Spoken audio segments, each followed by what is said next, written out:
আমরা দিনের অত্যন্ত গুরুত্বপূর্ণ বিষয় ওহী প্রসঙ্গে রাসূল করিম সাল্লাল্লাহু আলাইহি ওয়াসাল্লামের উপর কীভাবে ওহী নাজিল হতো এটা আমরা গত জুমার দিন জেনেছিলাম।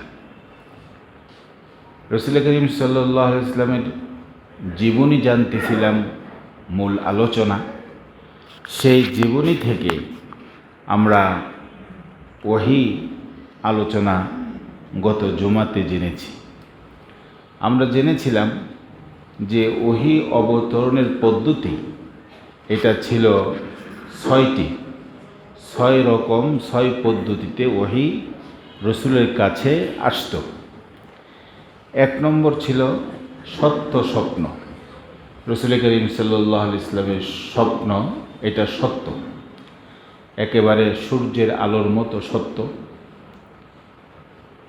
দ্বিতীয় পদ্ধতি ছিল যে রসুলের কলবের মধ্যে কোনো জিনিস জাগ্রত হতো, উদয় হতো, এইটিও ওহী। তৃতীয় ওহীর প্রকার ছিল যে মহান আল্লাহ সুবহানাহু ওয়া তাআলা পর্দার অন্তরালে রাসূল করিম সাল্লাল্লাহু আলাইহি ওয়াসাল্লামের সাথে কথা বলতেন অথবা তিনি ওহী প্রেরণ করতেন। চতুর্থ ছিল যে ঘণ্টার আওয়াজের মতো ওহী আসত। পঞ্চম ছিল যে ফেরেশতা মানুষের আকৃতিতে ওহী নিয়ে আসতেন। আর ষষ্ঠ প্রকার ছিল যে ফেরেশতা নিজ আকৃতিতে ওহী নিয়ে আসতেন।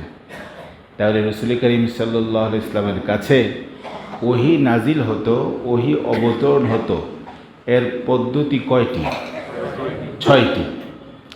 এটা আমরা জেনেছি।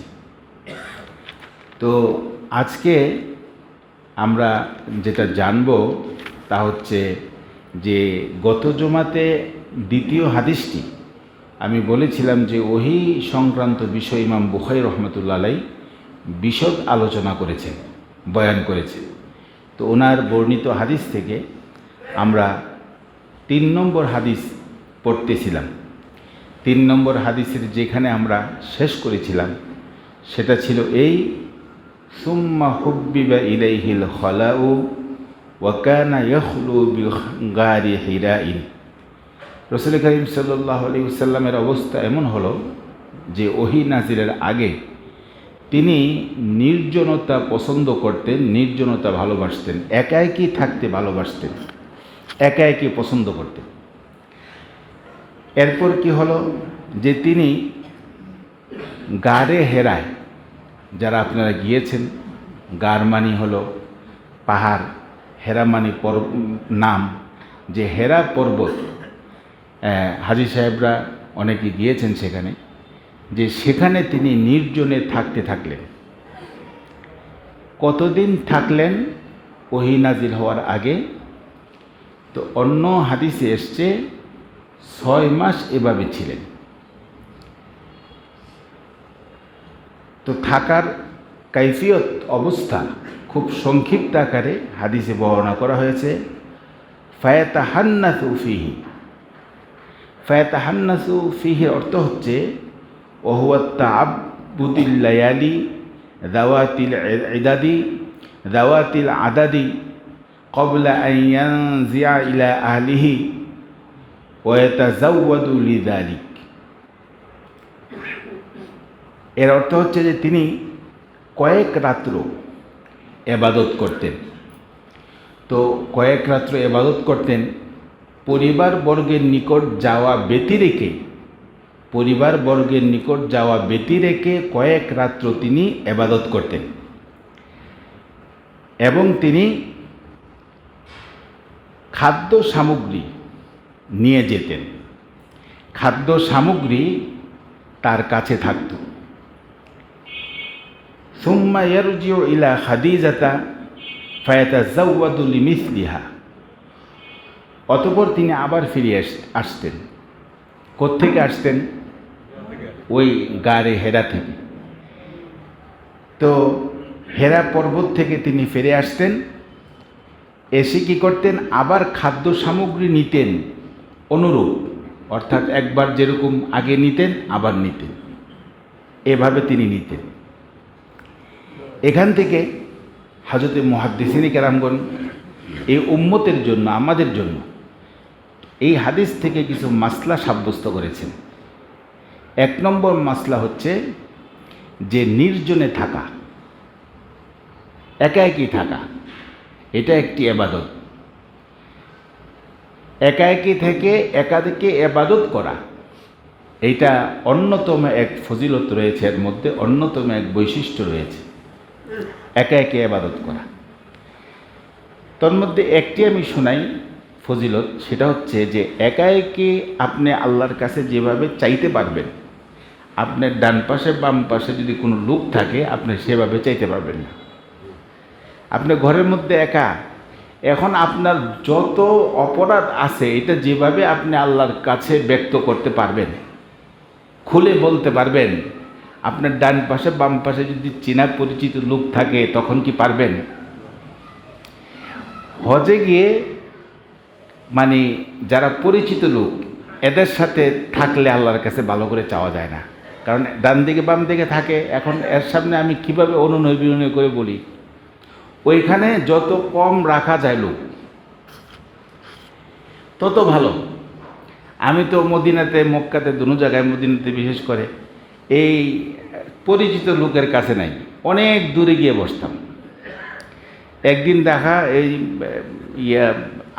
মৌলানা আব্দুর রব সাহেবের সাথে, এই পৌরসভা মসজিদ ইমাম সাহেব। তা আমি শুধু সালাম দিছি ইশারায়, উনিও জবাব নিছেন, হাসছি, কোনো কথাই বলি নাই। অথচ অনেকদিন পরে সাক্ষাৎ, যে এখানে কথা বললে বসলে আল্লাহর কাছে ওইভাবে চাওয়া যাবে না। তাহলে আল্লাহর কাছে চাইতে হইলে কিভাবে ইবাদত করতে হবে? একা একই সব খুলে বলা যায়। ডান পাশে বাম পাশে লোক থাকলে, পরিচিত মানুষ থাকলে ওইভাবে আল্লাহর কাছে বলা যায় না, শরম লাগে। তো এই জন্য এটা একটা ফজিলত এখানে বর্ণনা করা হয়েছে। তাহলে এই জন্য আরেকটি মাসলা হচ্ছে যে নফল ইবাদত এটা মসজিদে নয়, এটা ঘরে। এই হাদিস থেকে সাব্যস্ত, অন্য অন্য হাদিস থেকে সাব্যস্ত, আবার এই হাদিস থেকে সাব্যস্ত। নফল নামাজ কোথায় বলুন না? ঘরে।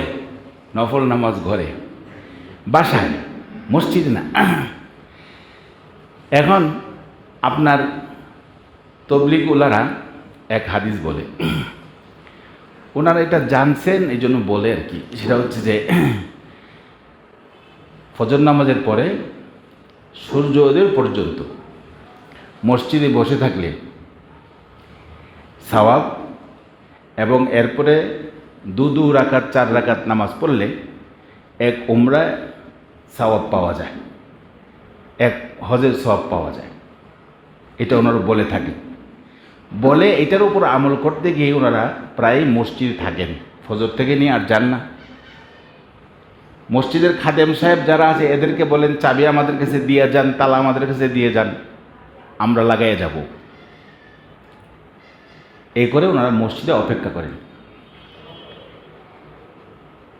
মনে রাখতে হবে যে এটা হচ্ছে এক হাদিস দ্বারা সাব্যস্ত, কিন্তু অনেকগুলো হাদিস দ্বারা সাব্যস্ত হচ্ছে যে এই নামাজ এখানে ইন্তেজার করে পড়ার চেয়ে বাসায় গিয়ে পড়লে ফজিলত বেশি হবে। কারণ মসজিদে নফল নামাজের জন্য নয়, মসজিদ কোন নামাজের জন্য? ফরজ নামাজের জন্য, শুধু ফরজ নামাজের জন্য। নফল কোথায় পড়বে? বাসায় পড়বে। কিভাবে পড়বে? একা একই পড়বে, নির্জনভাবে পড়বে, কেউ দেখবে না, চুপে চাপে পড়বে। এটার ফজিলত বেশি। বুঝাতে পারলাম কি? হ্যাঁ, ওলামাই দেওবন্দ তো এরকম যে তারা সব কিছু বলে, যেটা আছে সেটাও বলে, যেটা নাই সেটাও বলে। কিন্তু ওলামাই দেওবন্দ ছাড়া অন্য জায়গার আলেম হলো এই, সে যেটার সাপোর্ট করে এটার কথা বলে, আর সে যেটার সাপোর্ট করে না, যেটা তার মাসলাই নাই, সেই হাদিসের কথা বলে না। হ্যাঁ, একটা হাদিস আছে যে ওই মসজিদে অপেক্ষা করলে সওয়াব, একটা হাদিস আছে, এটাও আমি বলতেছি, এজন্য এই হিসাবে ওনারা অপেক্ষা করে। কিন্তু এটা একটা হাদিস, এর চেয়ে একাধিক হাদিস, অগণিত হাদিস রয়েছে কিসের ব্যাপারে? নফল নামাজ, নফল ইবাদত কোথায়? বাসায়। তবে ওনারা যেটা করেন এটাকে আপনি এটা মন্দ বলতে পারবেন না, যেহেতু একটা হাদিস আছে মন্দ বলতে পারবেন না। হ্যাঁ, এটা আছে, কিন্তু উত্তম কি হবে? উত্তম হবে যে ইবাদত বাসায় পড়লে।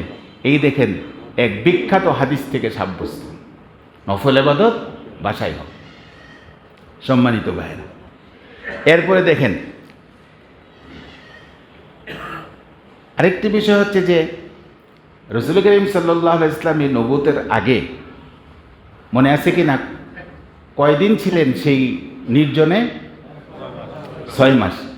তো ওইখানে যখন যেতেন খাবার দাবার নিয়ে বাসা থেকে, সেখানে যখন যেতেন গাড়ি হেরায়, তখন রাস্তায় যত গাছপালা রসুলকে দেখতো, সঙ্গে সঙ্গে তারা সালাম করত। গাছপালা কি করত? এক হাদিসে আসছে যে গাছপালা বলতো আসসালামু আলাইকা ইয়া রাসূলুল্লাহ। তো রসুল নবুয়ত লাভের আগে, যখন নবুয়ত লাভ করলেন, করার পরে রসুল সাল্লাল্লাহু আলাইহি ওয়াসাল্লাম বর্ণনা করতেছেন যে দেখো, নবুয়ত লাভের আগে আমি যখন যেতাম গাড়ি হেরায়, তখন যেসব গাছ আমাকে সালাম করত, এদেরকে আমি এখন চিনি। এই গাছগুলো আমাকে কি করত? সালাম করত রসুল। আমার ভাইয়েরা, এরপরে যেটা হলো সেটা আমরা একটু সামনে চলি। হাত্তা জাআল হাক্কু, আল্লাহ রসুল এই হাদিসের মধ্যে আসছে, এরপরে হক আসলো। হক মানে হচ্ছে ওহী। ওহী আসলো, ওয়াহুয়া ফি গারি হিরাইন। কোথায় আসলো ওহী? হেরা গুহা, গারে হেরা, হেরা গুহায় আসলো। এরপরে ফাজা আহাল মালাকু, ফাজা আহুল মালাকু, তার নিকট ফেরেশতা আসলো। কোন ফেরেশতা? ফেরেশতা জিবরাইল আসছেন, এটাই হচ্ছে বেশি মত আসছে। এসে বলতেছেন ফাকালা ইকরা, এসে বলতেছেন ইকরা, আপনি পড়ুন। ইকরা সবার অর্থ জানা আছে। ইকরা মানে কি? পড়া না। ইকরা মানে হচ্ছে তুমি পড়ো। ইকরা মানে পড়া না, তুমি পড়ো। এটা হচ্ছে অর্ডার, আমরের সিগা, অর্ডার, আদেশসূচক শব্দ, আদেশসূচক শব্দ, তুমি পড়ো। আর পড়া এটা কিন্তু আদেশসূচক শব্দ না, এটা হচ্ছে ক্রিয়ামূল, ক্রিয়ামূল ধাতু এটাকে বলে। এটা না, এখানে হচ্ছে তুমি পড়ো, ইকরা। এই কথা বলার পর কী হলো শোনেন। ফাকালা ফাকুলতু মা আনা বিকারিন, রাসূল সাল্লাল্লাহু আলাইহি ওয়াসাল্লাম বলতেছেন, এই কথা যখন ওই ফেরেশতা বললেন যে তুমি পড়ো, তখন আমি বললাম যে আমি তো পড়তে জানি না। কে বলছেন পড়তে জানি না? রাসূল বলছেন আমি তো পড়তে জানি না। ক্বালা ফাআখাযানি ফাগাত্তানি হাত্তা বালাগা মিন্নিল জুহদু। আল্লাহ রসুল বলেন, এরপরে তিনি আমাকে ধরলেন, ধরে আমাকে আলিঙ্গন করলেন। আলিঙ্গন এভাবে করলেন যে আমার অনেক কষ্ট হলো। তাহলে আলিঙ্গন ধরলেন, আলিঙ্গন করলেন, আলিঙ্গন কষ্ট হলো, এর দ্বারা কি বোঝা যায়? আলিঙ্গন আস্তে করেছে না জোরে করেছে? চাপ দিয়েছে, জোরে না আস্তে? চাপটা কার? ফেরেশতার। ফেরেশতাগুলোর শিরোমণি, সমস্ত ফেরেশতার যিনি সর্দার, তার চাপ। এখন বোঝেন কি? কোনো কোনো কিতাবে লিখেছে যে আল্লাহ তাআলা এই ফেরেশতাকে 500 পাখা দান করছেন। একটা পাখা যদি তিনি খুলেন, তাহলে পৃথিবীর এই মাথা থেকে ওই মাথা পর্যন্ত, পূর্ব থেকে পশ্চিম পর্যন্ত সম্পূর্ণটা দেওয়াল হয়ে যাবে। তাহলে একটা পাখার যদি এই অবস্থা হয়, তাহলে বাকি পাখার অবস্থা কি? উনি আকৃতিতে কত বড়! তো উনি ধরে আলিঙ্গন করেছেন, চাপ দিয়েছেন, চাপটা কেমন হয়েছে? তো রসুল নিজেই বলতেছেন যে এই চাপ আমার খুব কষ্ট হয়েছে। এরপর কি হলো? সুম্মা আরসালানি, চাপ দিয়ে তিনি ছেড়ে দিয়েছেন। ছেড়ে দিয়ে বলতেছেন ফাকালা ইকরা, আপনি পড়েন। ফাকুলতু মা আনা বিকারিন, আল্লাহ রসুল বললেন আমি তো পড়তে পারি না। ফাআখাযানি ফাগাত্তানিয়া থানিয়াতা হাত্তা বালাগাল মিন্নিল জুহদু, অতঃপর তিনি আবার আমাকে ধরলেন, ধরে আমার সাথে আলিঙ্গন করলেন, এমনভাবে আলিঙ্গন করলেন যে আমার খুব কষ্ট হলো। এরপর সুম্মা আরসালানি, তিনি আমাকে ছেড়ে দিলেন। ফাকালা ইকরা, এখন তিনি বললেন আপনি পড়ুন। ফাকুলতু মা আনা বিকারিন, আমি বললাম যে আমি তো পড়তে জানি না। কতবার হইল? দ্বিতীয়বার। তৃতীয়বার এখন দেখেন, ক্বালা ফাআখাযানি ফাগাত্তানিয়া সালিসাতা, অতঃপর তিনি আমাকে ধরলেন, ধরে আলিঙ্গন করলেন তৃতীয়বার। সুম্মা আরসালানি, এরপর তিনি ছেড়ে দিলেন। ছেড়ে দিয়ে তিনি বললেন ইকরা বিসমি রব্বিকাল্লাযী খলাক, খলাকাল ইনসানা মিন আলাক, ইকরা ওয়া রাব্বুকাল আকরাম আল্লাযী আল্লামা বিল কলাম। এই পর্যন্ত এটা পড়েন। তো তাফসিরের ব্যাখ্যায় আসছে, হাদিসের ব্যাখ্যায় আসছে যে এরপর রাসূল করিম সাল্লাল্লাহু আলাইহি ইসলাম এটা পড়লেন। হযরত জিবরাইল এটা যখন বললেন তখন পড়লেন। এখানে একটা বিষয় আমরা এই সূরার প্রথম আয়াত দ্বারা এটা সাব্যস্ত করতে চাই যে আল্লাহ তাআলা পড়ার কথা বলছেন। হ্যাঁ, আল্লাহ তাআলা পড়ার কথা বলছেন, এতটুকুন ঠিক আছে, কিন্তু সমস্ত পড়া না, বরং শুধু আমরা এই কথাই বলি যে আল্লাহ তাআলা বলছেন পড়ো, কিন্তু আয়াত তো শেষ হয়নি, সামনে তো আরও আছে। সামনে কি আছে? যে আপনি পড়েন বিসমি রব্বিকাল্লাযী খলাক, ওই আল্লাহ তাআলার নামে পড়েন যিনি আপনাকে সৃষ্টি করেছেন।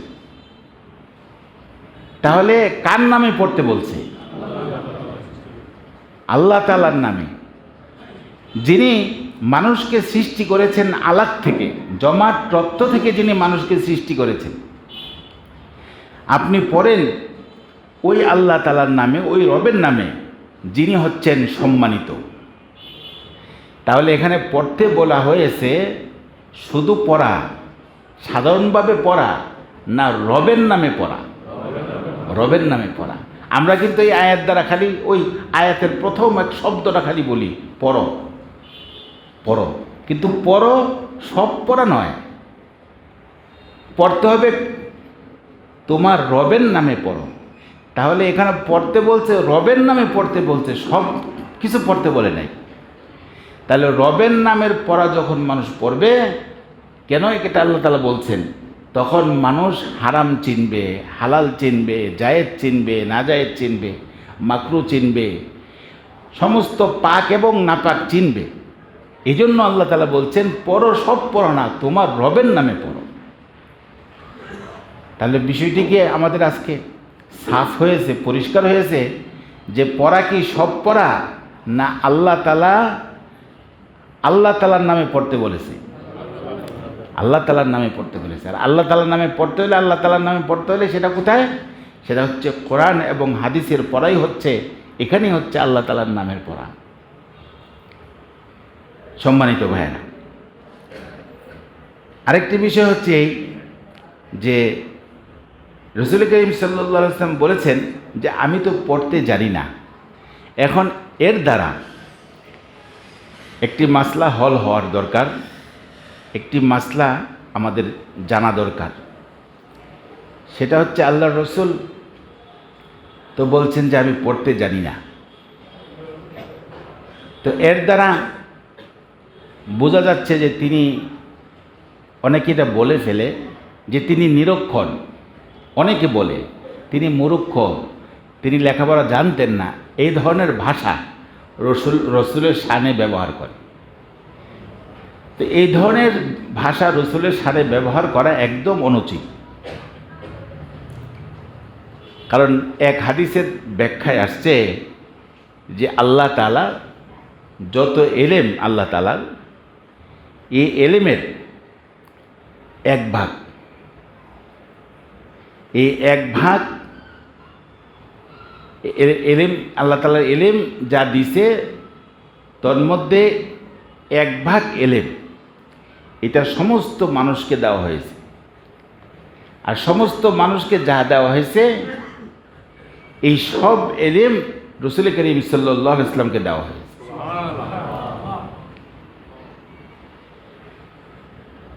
তাহলে ওইটা ওই শব্দ প্রয়োগ করা ঠিক হবে না।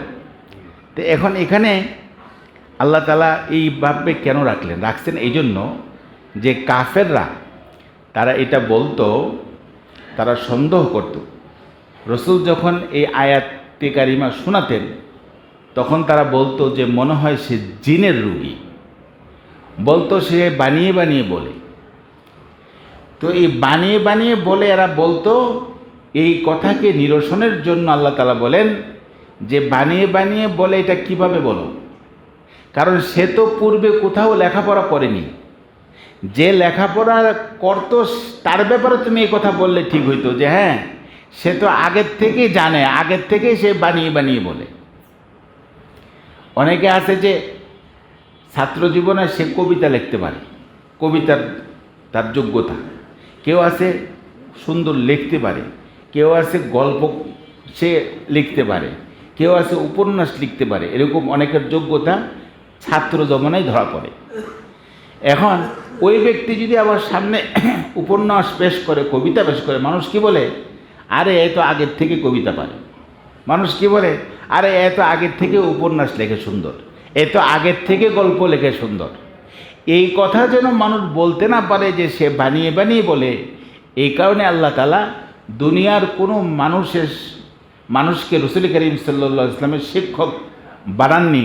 কারণ তখন মানুষ কি বলতো, যদি কারোর শিক্ষক রসুলের শিক্ষক যদি কেউ হতো তাহলে কি বলতো, ওই ব্যক্তি বলতো তুমি এত কথা বলো কেন, তুমি তো আমার কাছ থেকে শিখেছো। বলতো কি বলতো না যে তুমি তো আমার কাছ থেকে শিখেছো, তুমি তো আমার চেয়ে বড় না, তুমি আর আমার চেয়ে বেশি বুঝো কেন, এই কথা বলতো।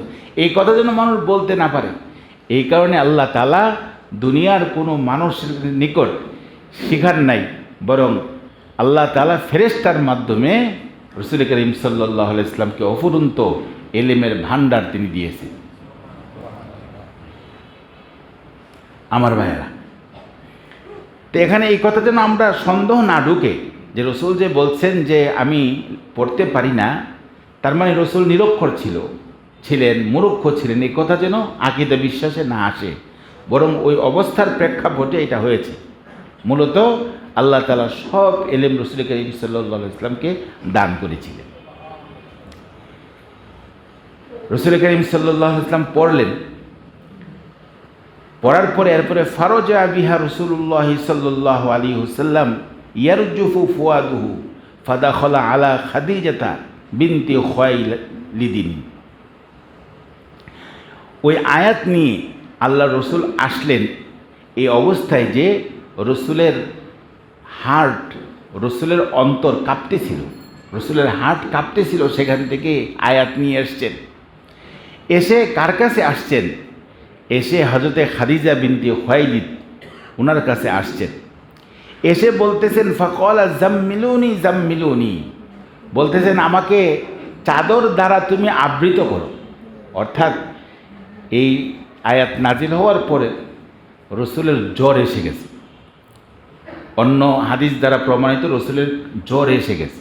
তো জ্বর আসলে সাধারণত মানুষ শীত লাগে, তখন কাঁপুনি উঠে, তখন বলে যে কম্বল দাও, কাঁথা দাও, লেপ দাও, এটাই মানুষ বলে।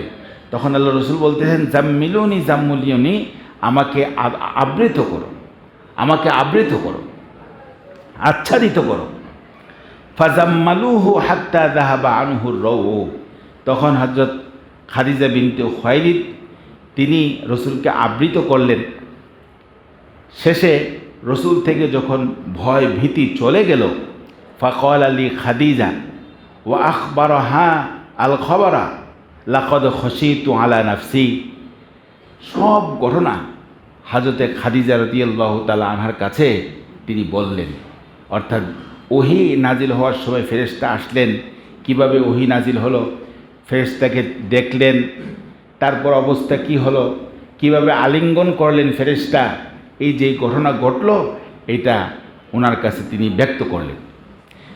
তখন হযরত খাদিজা বলতেছেন, রাসূল নিজেই বলতেছেন, লাকাদ খশিতু আলা নাফসি, আমি আমার নিজের উপর নিজেকে ভীত সন্ত্রস্ত মনে করতেছি, আমি ভয় পাচ্ছি।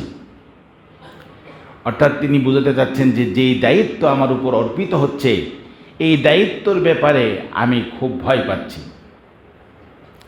এই কথা বলার সাথে সাথে হযরত খাদিজা কি জবাব দিয়েছেন খুব ভালো করে শুনুন। হযরত খাদিজা বলতেছেন, ফাকালাত খাদিজা তো কাল্লা ওয়াল্লাহি মা ইউখজিকাল্লাহু আবাদান। তিনি বলতেছেন কখনোই নয়, আপনি নিজের উপর নিজে ভয় পাচ্ছেন যে আল্লাহ তাআলা আপনার উপর এক দায়িত্ব দিবেন আর আপনি বহন করতে পারবেন না, এটা কখনোই নয়। আল্লাহ তাআলা আপনাকে অপমান করবেন না। কে বলতেছেন? নিজের স্ত্রী বলতেছেন, আল্লাহ তাআলা আপনাকে অপমান করবেন না। তিনি আরো বলতেছেন, ইন্নাকা লাতাসিলুর রহিমা, আপনি আত্মীয় স্বজনের সাথে সদ্ব্যবহার করেন। ওয়াতাহমিলুল কাল্লা, আপনি অসহায় দুর্বলদের দায়িত্ব বহন করেন। ওয়াতাকসিবুল মাদুমা, আপনি নিঃস্বকে সাহায্য করেন। ওয়াতাকরিল জয়ফা, আপনি মেহমানদেরকে আপ্যায়ন করেন। ওয়াতুঈনু আলা নাওয়াইবিল হাক্কি, আপনি সত্যের পথে দুর্দশাগ্রস্তকে সাহায্য করেন। রাসূল করিম সাল্লাল্লাহু আলাইহি ওয়াসাল্লামের এই সিফতগুলো তিনি শোনালেন। 1 নম্বর সিফত, আত্মীয় স্বজনের সাথে সদ্ব্যবহার করেন। এই হাদিস দ্বারা ওলামায়ে কেরাম সমস্ত উম্মতের উপর এই মাসলা সাব্যস্ত করে দিয়েছেন যে আত্মীয় স্বজনের সাথে সদ্ব্যবহার করতে হবে। অন্য হাদিসও আছে, এই হাদিস উল্লেখযোগ্য। আত্মীয় স্বজনের সাথে সদ্ব্যবহার বলতে 1 নম্বর তো তাদের সাথে সম্পর্ক স্থাপন করতে হবে, সম্পর্ক রাখতে হবে। পরবর্তী তাদের কোনো হক যদি থাকে, বিশেষ করে বোন বোনাই, বিশেষ করে ভাই বোন, এদের মাঝে জায়গা জমি নিয়ে এক বিবাদ থাকে, এদের মাঝে হক নিয়ে এক বিবাদ থাকে, এই হক পরিশোধ করতে হবে, হক আদায় করতে হবে। রাসূলের এই সিফত ছিল যে তিনি আত্মীয় স্বজনের হককে তিনি আদায় করতেন। এটাই এখানে উম্মুল মুমিনিন বলতেছেন যে ওয়াতাসিলুর রহিমা, আপনি আত্মীয় স্বজনের সাথে সদ্ব্যবহার করেন, তাদের খোঁজ খবর নেওয়া, তাদের সাথে সম্পর্ক রাখা। দ্বিতীয় বিষয়টি সমস্ত উম্মতের জন্য ওলামায়ে কেরাম সাব্যস্ত করেন মাসালা, সেটা হচ্ছে যে অসহায় দুর্বলদের দায়িত্ব গ্রহণ করা। যদি কোনো অসহায় ব্যক্তি থাকে এই উম্মতের মাঝে, আর সবল যারা আছেন তারা তাদের দায়িত্বভার গ্রহণ করবেন, তাদের ভরণ পোষণের দায়িত্বভার গ্রহণ করবেন। এইটাই হাদিস থেকে এই মাসালা সাব্যস্ত করেছেন। তার পরবর্তী মাসলা সাব্যস্ত করেছেন যে নিঃস্বকে সাহায্য করতেন রাসূল, যে নিঃস্ব তাকে সাহায্য করা, যার কিছুই নাই, গরিব অভাবী, তাকে সাহায্য করা। এরপরে মাসলা সাব্যস্ত করেছেন যে মেহমান যদি আসে তাহলে মেহমানদারি করা। মেহমানদারি করা এটা অত্যন্ত ফজিলতের বিষয়। আমরা তো অনেক সময় করাতে চাই না, বা আমরা ওই পশ্চিমা দেশের, পূব দেশের লোকদের কৃষ্টি কালচার গ্রহণ করে যে যার যার টাকা, যার যার কামাই তার, সে সেটা খাবে, কিন্তু আপ্যায়ন করি না, মেহমানদারি করি না। এই মেহমানদারির ফজিলত দেখেন, আপ্যায়নের ফজিলত, যে এটা রাসূল করিম সাল্লাল্লাহু আলাইহি ওয়াসাল্লামের ছিল, এটাই উম্মতের জন্য ওলামায়ে কেরাম সাব্যস্ত করেছে। আরেকটি সিফত ছিল যে আল্লাহ রসুল সত্যের পথে যারা বিপদগ্রস্ত হতো, সত্যের পথে তাদেরকে সাহায্য করতেন। সত্য কি? সত্য তো ইসলাম, সত্য কোরআন, সত্য হাদিস। এই পথে থাকতে গিয়ে যদি কেউ বিপদগ্রস্ত হয় তাকে সাহায্য করা, এটা এই উম্মতের উপরে রসুল করিম সাল্লাল্লাহু আলাইহি ইসলাম দিয়েছেন। এই উম্মতের উপরে এই বিষয় বর্তাইছে যে যদি কেউ বিপদগ্রস্ত হয়ে যায় সত্যের পথে পরিচালিত হতে গিয়ে, তাহলে তাকে সাহায্য করা। এরপর যেটা হয়েছে সেটা হচ্ছে ফানতালাকাত বিহি খাদিজাতু হাত্তা আতাত বিহি ওয়ারাকাত ইবনে নাওফিল লিবনে আসাদ ইবনে আব্দুল উজ্জা ইবনা আম্মি খাদিজা। এরপর তিনি কি করলেন, রসুলকে নিয়ে ওনার চাচাতো ভাই, অর্থাৎ চাচার ছেলে কি হয়, চাচাতো ভাই হয়, ওনার চাচাতো ভাইয়ের নিকট তিনি রসুলকে নিয়ে আসলেন। এখন চাচাতো ভাই কে ছিলেন এটার বর্ণনা এখানে আসছে, ওয়াকানামরাআন তানাসসার ফিল জাহিলিয়া, তিনি ছিলেন আগের যুগে, সেই জাহিলি যুগে তিনি ছিলেন নাসারা। ওয়াকানা ইয়াকতুবুল কিতাব আল ইবরানি, তিনি এমন যোগ্য ব্যক্তি ছিলেন যে ইবরানি ভাষায় কিতাব লিখতেন। হযরত খাদিজা রাদিয়াল্লাহু তাআলা আনহার চাচাতো ভাইয়ের কথা এখানে বলা হচ্ছে, ওনার নাম হচ্ছে ওয়ারাকা। কী নাম? ওয়ারাকা। বলতেছেন যে তিনি ইবরানি ভাষায় কিতাব লিখতে পারতেন। ফায়াকতুবু মিনাল ইনজিলি বিল ইবরানিয়াতি মা শা আল্লাহু আন ইয়াকতুবা। ওনার আরও সিফত বর্ণনা করেছেন যে ইনজিল কিতাবকে তিনি ইবরানি ভাষায় অনুবাদ করেছেন। ইনজিল কিতাব ছিল কোন ভাষায়? ইনজিল কিতাব ছিল সুরিয়ানি ভাষায়। এই বুখারী শরীফের এখানে আসছে, ইনজিল কিতাব ছিল সুরিয়ানি ভাষায়, এটাকে তিনি ইবরানি ভাষায় অনুবাদ করেছেন। তাহলে ব্যক্তি যোগ্য না অযোগ্য? যোগ্য ব্যক্তি, এটা এখানে বর্ণনা করা হয়েছে। এরপরে যেটা হয়েছে সেটা হচ্ছে ওয়াকানা শাইখান কাবীরান কদ আমিয়া, তিনি অত্যন্ত বৃদ্ধ ছিলেন, তিনি অন্ধ হয়ে গিয়েছিলেন। ফাকালাত লাহু খাদিজাতু ইয়া ইবনা আম্মি ইসমা মিন ইবনে আখিকা। হযরত খাদিজা বললেন, হে চাচাতো ভাই, আপনি এই আপনার ভাইয়ের ছেলের কথা শুনেন, অর্থাৎ আপনার ভাতিজার কথা শুনেন। ভাতিজা কি বলে? ফাকালা লাহু ওয়ারাকাতু ইয়া ইবনা আখি মাযা তারা। তখন ওয়ারাকা তিনি রসুলকে জিজ্ঞাসা করলেন, হে ভাতিজা, তুমি কি দেখেছো, পুরা ঘটনা তুমি বলো। তখন রসুল করিম সাল্লাল্লাহু আলাইহি ইসলাম ওহির সব ঘটনা যখন তার কাছে ব্যক্ত করলেন, ফাআখবারাহু রাসূলুল্লাহ সাল্লাল্লাহু আলাইহি ওয়াসাল্লাম খবরা মা রাআ ফাকালা লাহু ওয়ারাকাতু হাদান নামুসু আল্লাযী নাযালাল্লাহু আলা মূসা। তখন ওয়ারাকা, অর্থাৎ তিনি ছিলেন খ্রিস্টান পাদ্রী, খ্রিস্টান আলেম, রাহেব, বড় পণ্ডিত ছিলেন। তিনি এই পুরা বিবরণ শোনার পরে বলতেছেন যে আরে এটা তো ওই ফেরেশতা, যেই ফেরেশতা নাজিল হয়েছিল মূসা নবীর উপর, মূসা নবীর নিকট। মূসা নবীর নিকট যে ফেরেশতা এসেছিলেন সেই ফেরেশতা তোমার নিকট আসছিলেন। বুঝে আসছে কিনা? কে বলছেন? ওরাকা।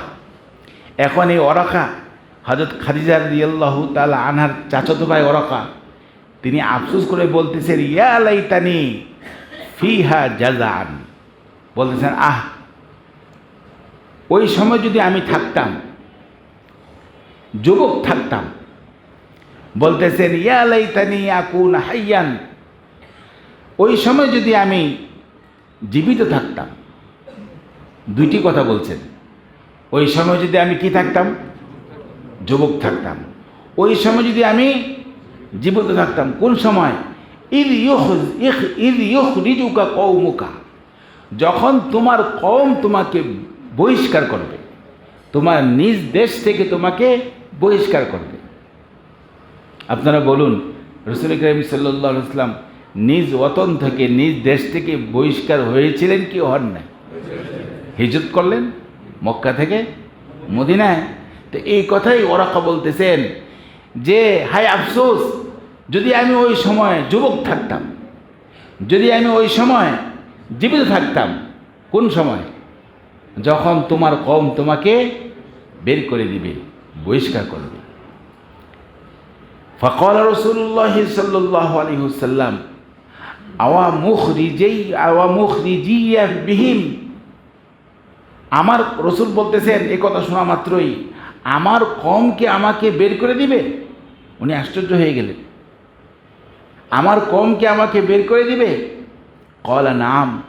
ওরাকা বলতেছেন, হ্যাঁ, তোমার কওম তোমাকে তোমার এই দেশ থেকে বহিষ্কার করবে, বের করে দিবে। আমার ভাইরা, লাম ইয়াতি রাজুলুন ক্বাত্তু বিমিসলি মা জিতা বিহি ইল্লা উদিয়া। উনি বলতেছেন যে এই পর্যন্ত যত রসুল এসেছেন এই দাওয়াত নিয়ে তাদেরকে এরকম বের করে দেওয়া হয়েছে। উনি বলতেছেন ওয়াইন ইউদরিকনি ইয়াউমুকা আনসুরুকা নাসরান মুআজ্জারান, যে আমি যদি ওই দিন পেতাম তাহলে আমি তোমাকে সাহায্য করতাম। কোন দিন? যেদিন তোমার কওম তোমাকে বের করে দিবে। আমার ভাইয়েরা, তো এই পুরা আলোচনার মূল বিষয় সেটি হচ্ছে যে ওহী নাজিল হয়েছে, এটা সাধারণ কোনো বিষয় নয়। রসুল করিম সাল্লাল্লাহু আলাইহি ওয়াসাল্লামের অত্যন্ত কষ্ট হয়েছে এবং এই বিষয়টি যেভাবে নাজিল হয়েছে এটা পূর্ববর্তী যারা আলেম ছিলেন, যারা নাসারা ছিলেন, আলেম ছিলেন, তারা এটা জানতেন। যারা পাদ্রী ছিলেন তারা এটা জানতেন যে এভাবে এবং আখেরি নবী যে আসবেন এটা তাদের পুরোপুরি জানা ছিল। এভাবে রসুল করিম সাল্লাল্লাহু আলাইহি ওয়াসাল্লামের উপর ওহী আসে। সামনে যেটা হচ্ছে সেটা হলো যে রসুল করিম সাল্লাল্লাহু আলাইহি ওয়াসাল্লামের উপরে ওহী আসা বন্ধ হয়ে গেল। এখানে আরেকটি রিওয়ায়াত আছে যে মধ্যখানে কিছুদিন অন্য ফেরেশতা ওহী নিয়ে আসছিলেন রসুলের কাছে। সাধারণ কোন ফেরেশতা নিয়ে আসছেন? জিবরাইল ফেরেশতা। কিন্তু মধ্যখানে কয়েকদিন অন্য ফেরেশতা নিয়ে আসছেন। সেই ফেরেশতার নামে বুখারী শরীফ আসছে। সেই ফেরেশতার নাম হচ্ছে ইসরাফিল। কোন ফেরেশতা? এটা মনে হয় আগে শুনেন নাই আপনারা। মধ্যখানে ইসরাফিল না, ফেরেশতার নাম তো শুনছেন, কিন্তু ওহী যে নিয়ে আসছে এটা তো শুনেন নাই, এটা শুনেন নাই। তো ইসরাফিল ফেরেশতাও কি নিয়ে আসছে? ওহী নিয়ে আসছে। হযরত জিবরাইল আমিন তো আসছেনই, কতবার আসছেন? ওই এক নবী হযরত আদম আলাইহিস সালামের কাছে আসছেন 10 বার এই ফেরেশতা, জিবরাইল ফেরেশতা। তারপরে মুসা আলাইহিস সালামের কাছে 50 বার মনে হয়। অন্য নবীদের কাছে কারো নিকট 10 বার, 20 বার, 50 বার, এরকম 100 বার, এর বেশি না। কিন্তু আমাদের নবীর নিকট তিনি আসছেন 24,000 বার। চিন্তা করছেন? তো ইনশাআল্লাহ এই বিষয়ে সামনে ইনশাআল্লাহ বলবো আল্লাহর ইচ্ছায়।